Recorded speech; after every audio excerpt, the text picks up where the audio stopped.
Assemblyman Leon Tardy with Mr. Floyd Griffin, the Honorable Mr. Floyd Griffin. He graces me with his presence today, so I'm going to read off some of his accolades. Retired U.S. Army Colonel, helicopter pilot, correct? Yes. Anything I read that that's not right, you correct me, okay? Okay. Former Georgia State Senator. Correct. Former mayor of Milledgeville. Yes. And a 23-year career in the military. Right. Wow. It's just, I mean, we can go on and on and on and on, but I think we're going to stop right there. All right, now you're running for a newly created James Baldwin East House District, number 149. Is that correct? Of course, yeah. Okay. Yeah. And it's more than just Baldwin. It's also a portion of Jones County and East Macon. Okay. Yeah. Mm-hmm. And that newly created position, I mean, what does that entail? Well, every 10 years, the General Assembly is required to draw new congressional and state legislative maps, and that was done in the last 10 years, and there were some individuals and organizations that was not pleased with that map, so they filed a lawsuit, and the judge ruled on that they needed to have some more minority or black legislative districts, and they had to have at least one of those in Miller, Georgia. Okay. And so based on that, then the legislature redrew the maps and came up with what I call a influenced Democratic black district, House district. Okay. And that consists, once again, of Baldwin County, everything east of the Oconee River, and then a portion of Highway 49 going up 49, south of 49 going toward Wilkinson County, and then go all the way into Macon, and it consists of 3 voting precincts in East Macon, and it goes all the way out to Interstate 16. Okay. Large district. Okay. Yeah. So how you feeling about that? I mean, you think you can be able to handle those responsibilities coming with that new position? I've done it before. When I was a state senator, I had 10 counties 10 responsibilities. Counties. Yeah. Man, were they all connected, or were they just? Yeah, they have to be connected some way. Okay. You know, you can't jump over a county, and that's why Jones County in this case is the population-wise, at least in the district, is not as great as Baldwin and Beale County, East Macon. Okay. Well, I know y'all know how I do my show. I normally don't know anything about a guest or an individual that I decide to have on. This is the guy who I've been dreaming about. I fantasized about getting him on this show. I mean, when I was putting everything together here, this is the dude I wanted here. I mean, I promise you, there's no cap. There's no exaggeration. You are the person that I was thinking about. Man, if I could just get him on, I think that would. I mean, just being here with you, it's a pleasure. I mean, you gracing me with your presence, literally. I mean, I can't say that enough. Okay. Now, what we're going to attempt to do today is peel back some layers of history. Okay. The first thing I want to do is to kind of talk about how you came up. Like, what was that like, you know? Well, I came up during segregation here in Millersville. Matter of fact, I lived not too far from here over on Barnes Avenue, Oconee Hike. Okay. And at that time, where the manor is located now, that was just trees and forestry areas, and it was a very prosperous community. Mm-hmm. as I stated, that was during segregation. I went to segregated schools. I went my first grade and second and third grade went through a church school, Mount Hill, which is what was that like? yeah. What's that Well, like? it was like all of the students was in one room, and we had just one teacher. And that's a Miss Ray. I never So all forget her. grades were in For your all class? get first, second, and third grade, and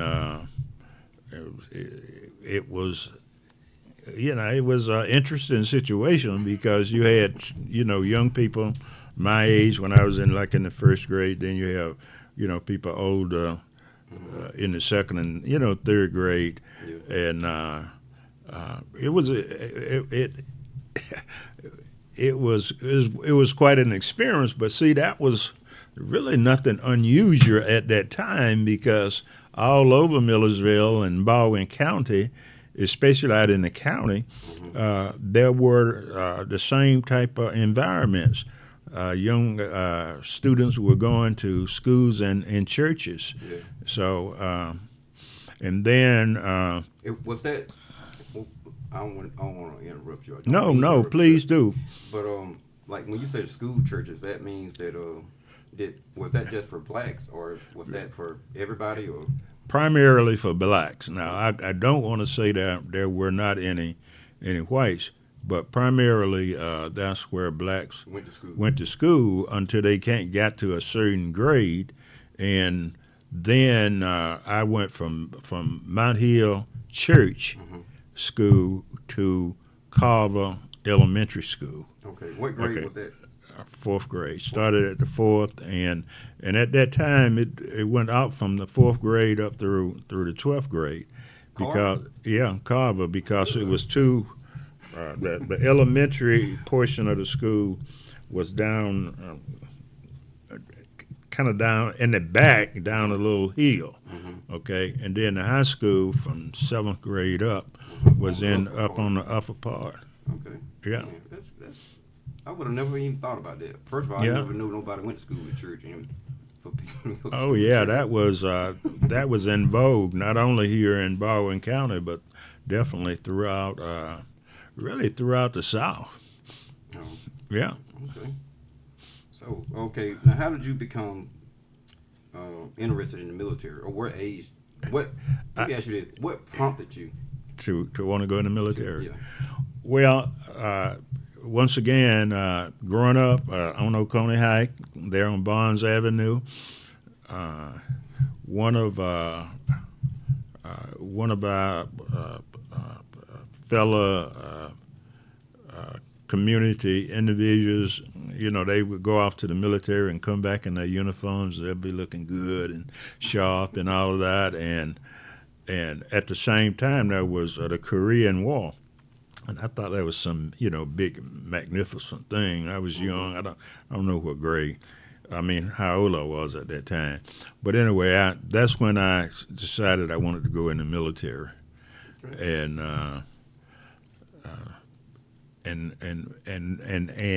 as I learned more about it, then I wanted to go off to college and go through the ROTC program where I could be commissioned second lieutenant. Okay, so how long did it take you to make that that rank of, you said second lieutenant. Right. How long did it take you to make that rank? Well, from the time you go in as I was commissioned. No, well, what happened? See, I was in college, and they had the ROTC program. Okay. And you had to go through the ROTC program 4 years, and go to basic training during your junior year. And if you met all of the requirements, then as you graduated from college, you were commissioned a second lieutenant. Okay. And then that's when the ball started rolling all the way up through 23 years in the military. What was that like for you, the experience in the military? I mean, as a whole, I mean, Yeah. it's kind of graded. Well, it was a tremendous experience, kind of in phases, because when I first went in the Army as a second lieutenant, everything was integrated, but still, there was that good old boy system between the. Politics. Oh yeah, a lot of politics in the military at that time. It still is. Okay, Yeah. I started out at Fort Lewis, Washington, in the state of Washington, Tacoma, Washington. Mm-hmm. And after being out there a year, I decided that I wanted to go to helicopter school. So I took the test and did all those kinds of things, and I was selected to go to helicopter school. Now I was going through the helicopter program, aviation program at that time. It was tough because they were washing out black officers just like this. It gave us the impression they only wanted to have so many there. Mm-hmm. And I was the only black person to finish out of my class. And how many did your class consist of? Well, I say my section, because there was a class, and then you were broken down into sections, maybe 30 in a section. So I was the only black in that section to make it through, and we probably started out with 3 or 4. But even in the class, if I remember correctly, I was the only black to finish in the class. So what did the other guys that failed out or got kicked out or washed out, how do you think they felt about that? Well, you never feel good about not being successful in what you're attempting to do. And what did you think determined you staying in and them not, making it? Because I'm a winner. I saw that quote. I was a winner, and I was not going to allow racism or anything like that to turn me around. So, yeah, you got the same kind of mindset I do, I believe. Let me just see, can I get it straight? Basically, you feel like a strong mind will determine a lot of outcomes in your life. Do you feel that same way? Of course. You can't, life is an uphill battle all the time. Yeah. Nothing is going to go smoothly throughout life. Yeah. And I started learning that early on, even when I was here.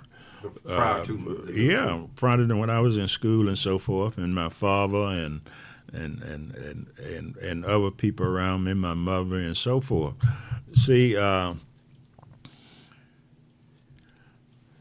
we were a very close community here when I was growing up, and your neighbors and family members and church members and all, they wanted you to be successful in life.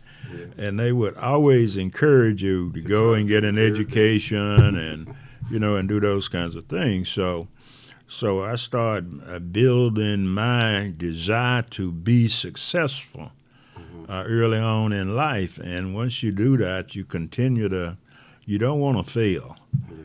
So you just keep on trucking. Hate to lose. Yeah. I'm the same way, man. I really do. I really do hate to lose. I read somewhere that you had an experience, a tour. I'm not sure if it was a tour or if it was a brief stint in Vietnam. Oh, yeah. Okay. What year was this? 70, 71. That was the only time you... Yeah, I only had one tour, 1 year in Vietnam, and I flew helicopters. You didn't just pass out Band-Aids or anything, did you? I mean, you actually, did you get a chance to get into the battle, or? Oh, yeah. Okay. Well, let me put it this way: when you're in a combat situation like in Vietnam, you're always in the combat environment, and you never know when you can be flying along and you can get shot at or so forth. But primarily, my portion of that was flying in soldiers into what we call them LZs, the landing zones, or going picking up soldiers and moving them somewhere else, or picking up someone who's been wounded, or even some of the deceased individuals and bringing them back. And so, you're always in that combat environment. I just can't imagine. I've seen a lot of movies about Vietnam and and wars in general. Um, I mean, what did you? I mean, did you just develop a sense of no fear at any point, or were you always on like alert, or were you always kind of like amped up, or your adrenaline always rushing? What was that like? Well, adrenaline was not always rushing because I'm not always in what you all think as a firefight or something like that. But when you got ready to fly into a LZ and a landing zone where the soldiers are to pick some up, your adrenaline start running a little bit. But after a period of time you've been there, you learn how to evaluate the situation and be alert. The main thing is you always need to be alert. You can't let what's going on around you affects your performance, because if not, you could end up in a situation that you don't want to be in. Yeah. I just can't imagine that though, man. I'm blown by just that idea. Yeah. You flying helicopters in a war zone. Yeah, and most of us that's been in I would say not most of us, the majority of us that's been in combat, we don't talk about it that much. Yeah. Yeah. I can understand that. Yeah, that's right. I mean, I really can, man. So you came out of the military, Right? And what route did you take then? I mean, you ended your 23-year career. Right. Yeah, I ended my 23-year career. Just to give you a little bit more before I go there, I served in Germany. Served in a number of military installations here in the United States. I commanded a 800-person battalion, engineer battalion, down at Fort Stewart, Georgia, under General Schwarzkopf. A number of people remember him with Desert Storm. He was the general that hit that. And I served in the Pentagon. Now that was a highlight. That was. What was that like? I mean, well, give us a little bit about what was that like? It was a challenge every day. It was, you're planning, depending on what position you were in. I was in a position that required me to travel pretty much over I call the Army world. Sometime I would fly over to Germany and be there for a week or a couple of weeks, evaluating programs. And see, not only did I fly helicopters, I was also in the Corps of Engineers. So my major in college was construction and so I ran some major Army programs around the world that I had to go and check and see what they doing, what. You did kind of like follow-up work, did oversee. Well, we planned it and contract it out and go and make sure that that they were being implemented. Okay. Yeah, but then after I decided to retire from the Army, I decided to come back to Millersville. But when I left Millersville going off to college, I said I never wanted to move back here. So I learned to never say never, because you never know what's gonna happen. But so when I moved back, I came back to my family business at the time, Slater's Funeral Home, and I did not have the credentials to be a funeral director or embalmer because my parents purchased Slater's Funeral Home when I was in college. So if I wanted to have the credibility of running the business one day, I needed to have that. So I went back to college for a year in Atlanta to get my funeral credentials, and when I left the Army and decided to come home, my goal was I wanted to be the mayor of Millersville. And so there were some circumstances that didn't allow me to run for mayor as early as I wanted to, so I ran for the Senate. Okay. Okay. That's a higher office. Yeah. Than mayor, right? Oh yeah. Well, yeah, it's a high office, but it's a whole different ball game because being in the legislature is more passing bills and making policies and all of that, and the mayor is more of an executive level position. But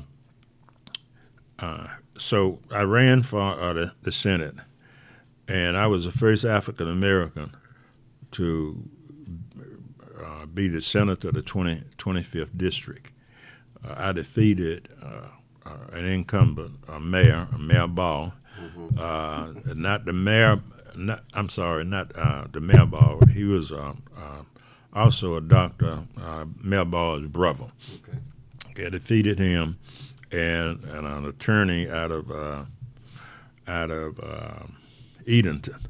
So I became the first African American in modern time to be elected in a majority white rural legislative district. And after being in that position for 2 terms, I decided to run for lieutenant governor, and that's over the whole state, and I was not successful there. So by the time I finished that, Mayor Ball at the time decided not to run, and Johnny Grant ran and became mayor, and so he didn't do a good job. So I decided to go on and run for mayor and become the first black mayor of Millersville. All right. Well, I missed a couple of things. I want to go back. When you was in the Pentagon, what year was that? Ooh, boy. Let me think now. That's been a long time ago. That was, I retired in 90. That was about in the time frame of 88, 89. No. I mean, I retired. Yeah, about 88, 89 time frame.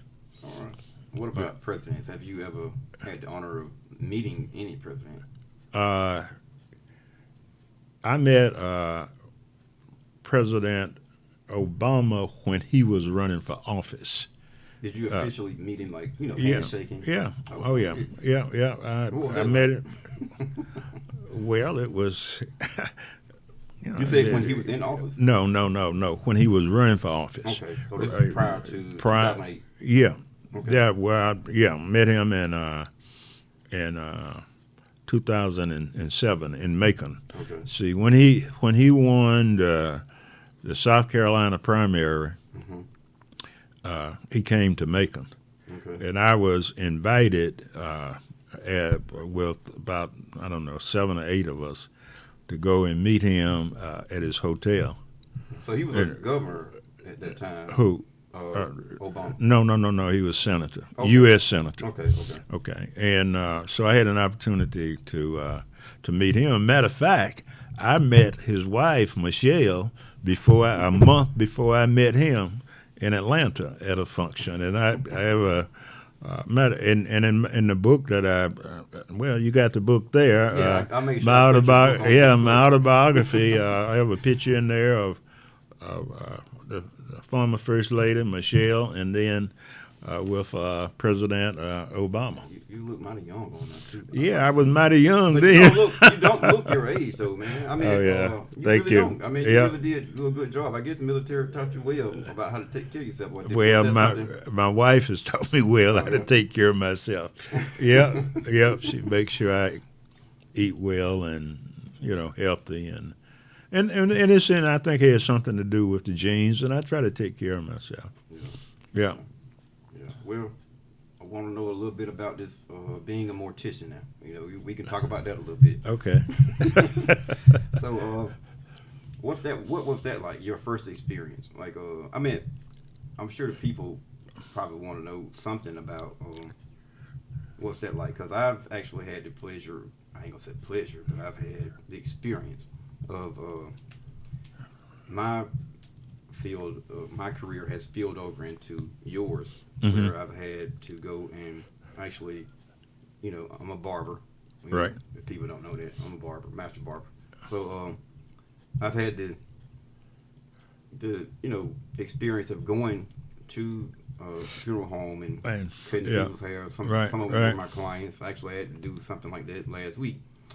So what is that like for you? The first time? I mean, just the first time. Like, what was that like for you? Well, and well, let me ask you this: what does it entail first? Because I don't even know everything about it. I've seen and heard this and that, but Well, it kind of depends on what you're talking about. I think I understand where you're going. You're talking about the embalming side of the house, and then preparing the person for viewing and so forth.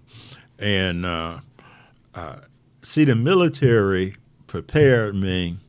So that really wasn't that big. That wasn't that big No, of a shock for you. no, it was not. I had to get used to handling it. And dealing with the whole thing, because our business was quite successful, and you could end up having 3 or 4 or more individuals that you were working with, and families and so forth.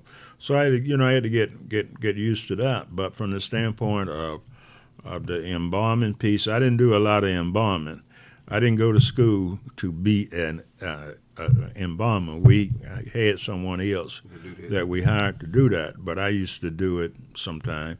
Okay. In dressing and preparing the person, I did, quite a bit of that. Okay. But it was that the only time that it really got to me is when we had to deal with babies or young children.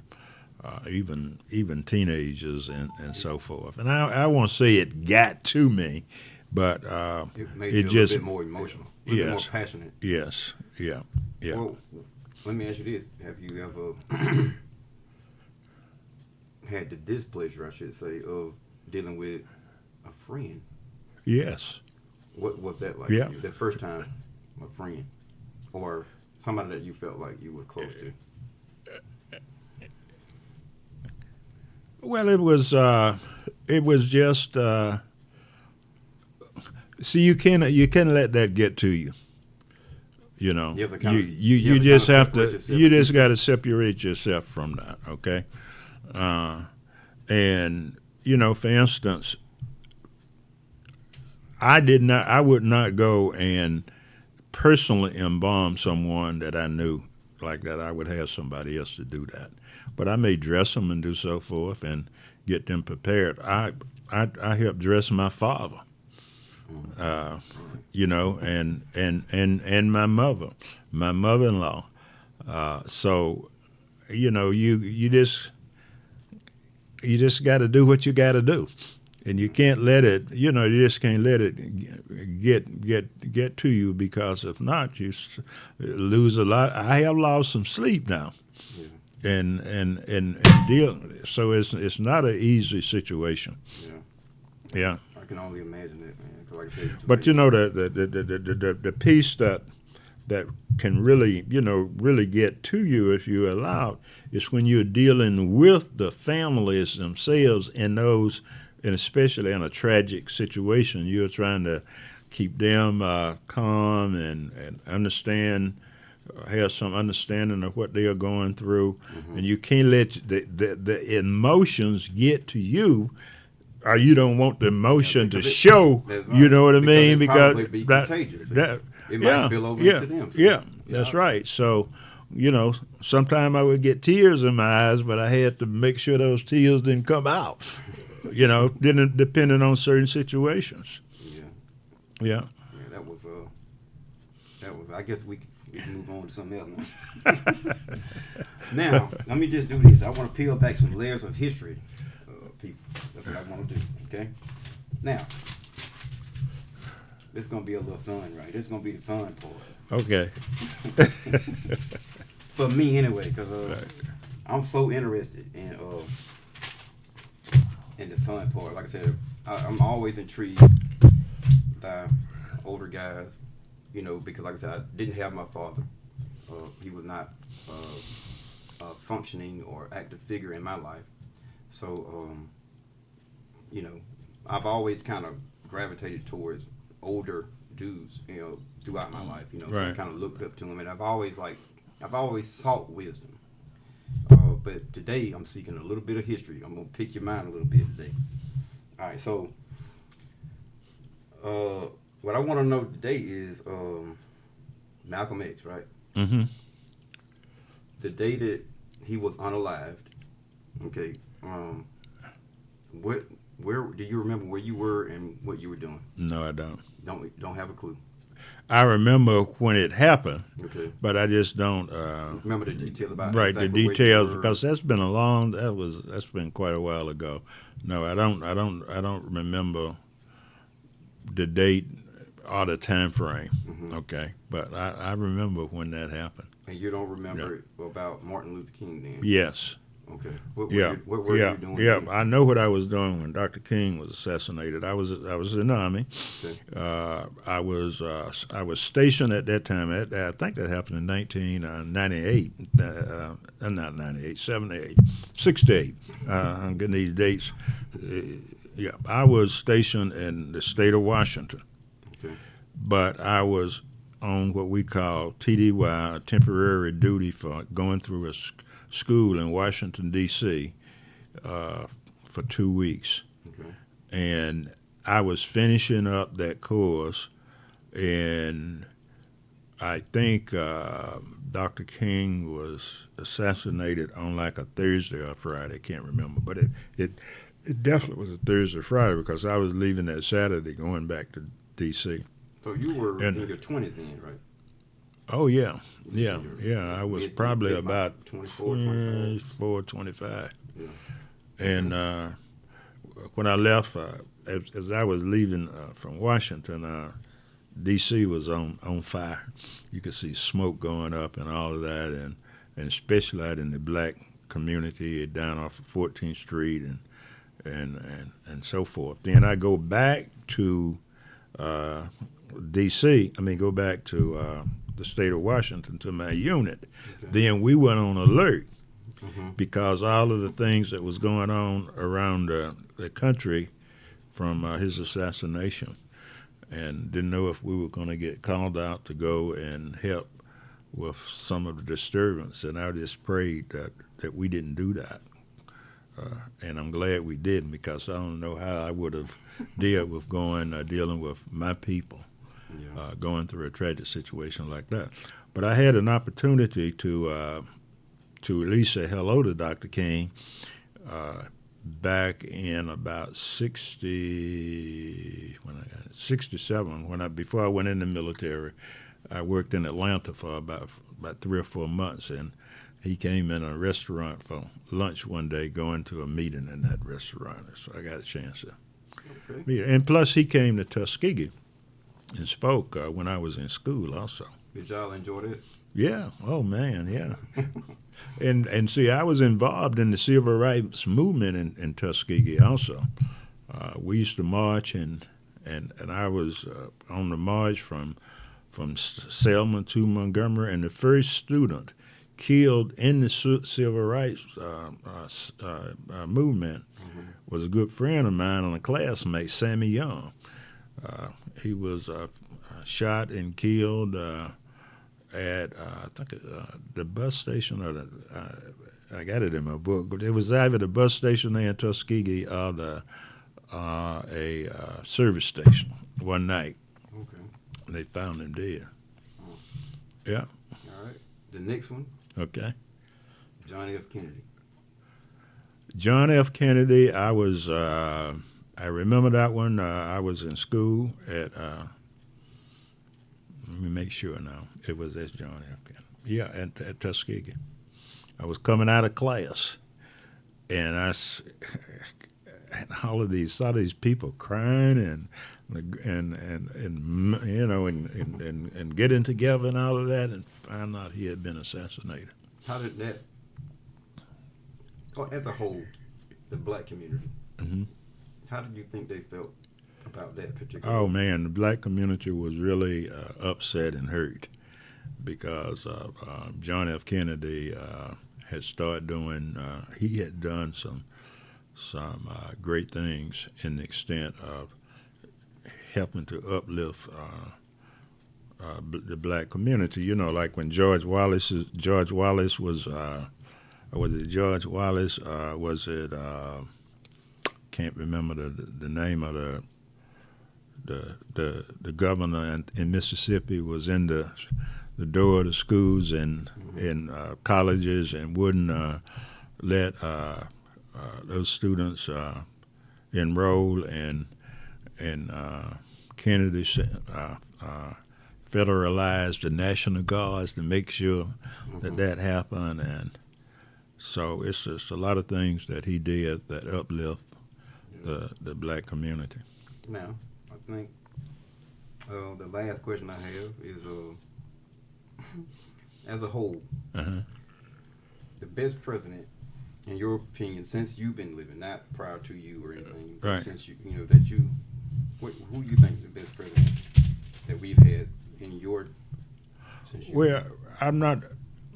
I probably would have to give a couple of them. Okay, one would be John F. Kennedy, Barack Obama, and even I have to add a third one, Lyndon Johnson, because see, a lot of things happened with Lyndon Johnson, the Civil Rights Bill and the Voting Rights Bill and a lot of things like that. But I give President Barack Obama. He's in the top of the list because even recently, I think it was last week, they were rating presidents, and President Obama is in the top 10, and the former president Trump was he was last. Okay, yep, but all of the presidents. He's at the bottom of the list. Why do you think he's getting so much support, attention now? I mean, in being that he was the last president in that poll, or why do you think he's getting so much attention now? I mean, that's just me picking your mind and trying to get your take on it. Look, America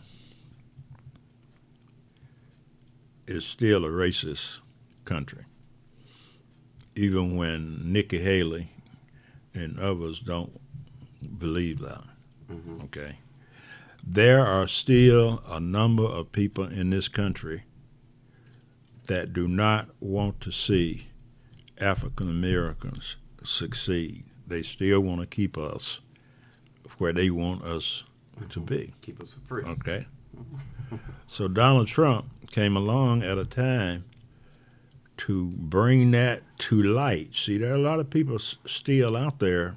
There were a number of people out there that felt that way before he jumped out there and started running for president.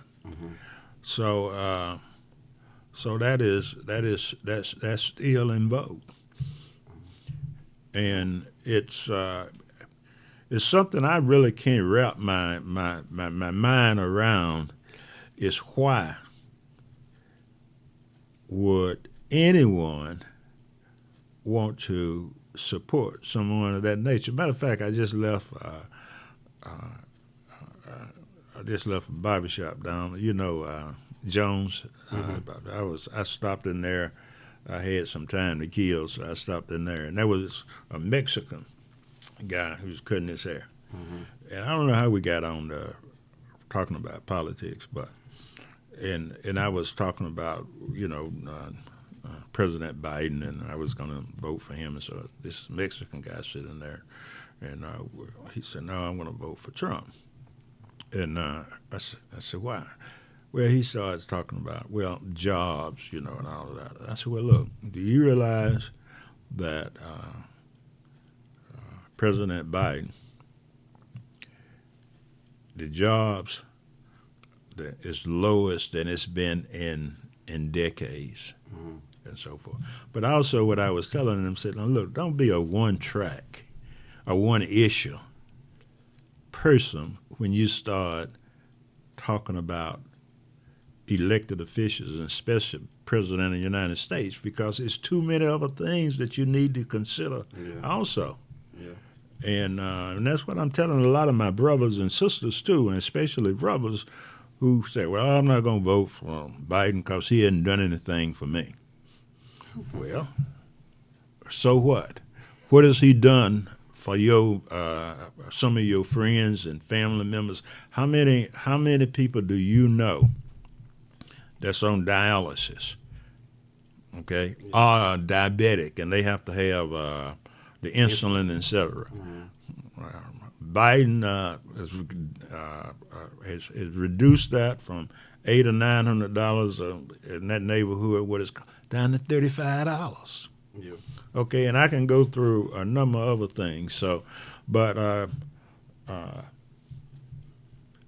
if we are not careful, we're going to lose the democracy in this country.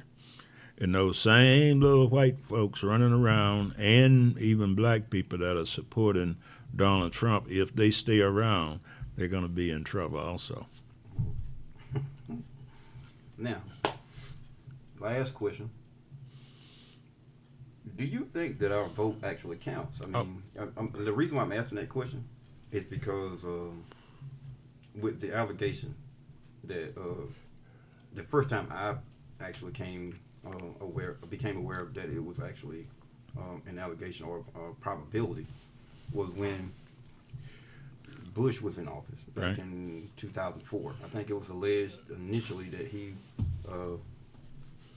cheated with the state of Florida, and I think the second term was the state of Illinois. I'm not sure if you're familiar with that or not, but that was the first time that I was exposed to some type of corruption on a political level.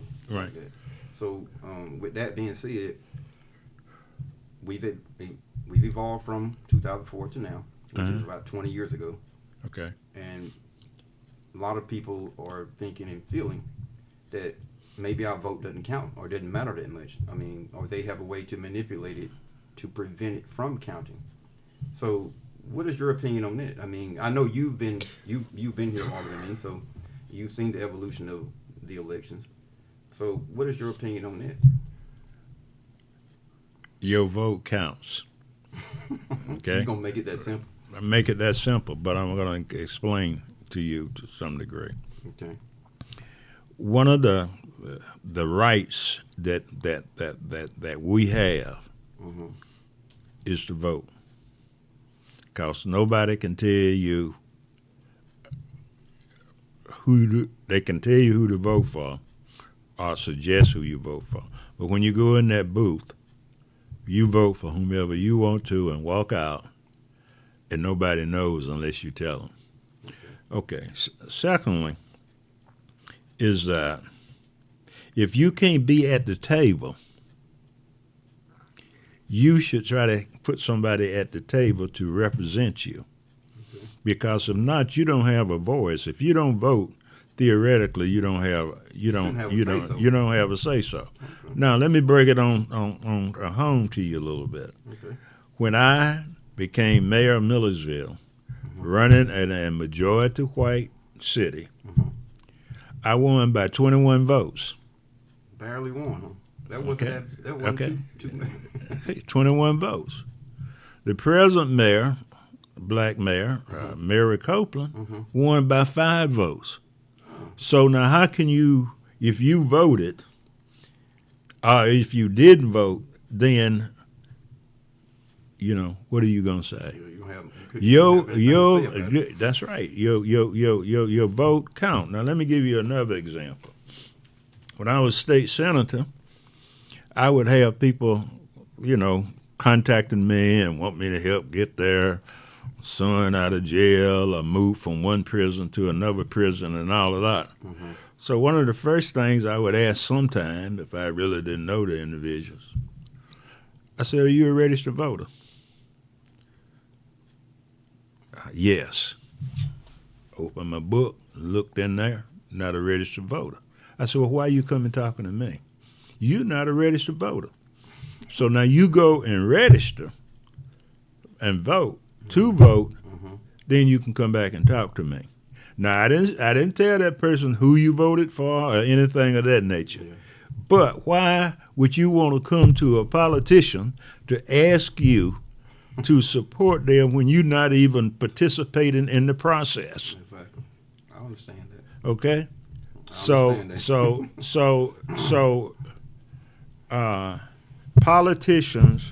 Politics rule the democracy. Okay, no matter what you do in life in a democracy, politics is involved. Yeah. Okay, so if you don't participate in the process, you don't have a voice. Okay. I hope that make a little bit of sense. Yeah, it made a lot of sense to me. Yeah. I don't know if the people get it or not, but it made a lot to me. Well, it's been a real pleasure, man.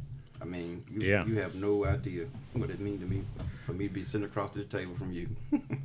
Didn't even know you, but I've heard things about you, and I've seen you here. I hope you've heard some of the good things. I'm not a negative thinking Yeah. person, so I kind of like I can read between the lines. You know what I mean? Oh yeah, I understand. I'm real good at reading between the lines, so it's not going to be something that I'm going to hold against you or make it feel like it's a strike against you or something like that, or tarnish your record.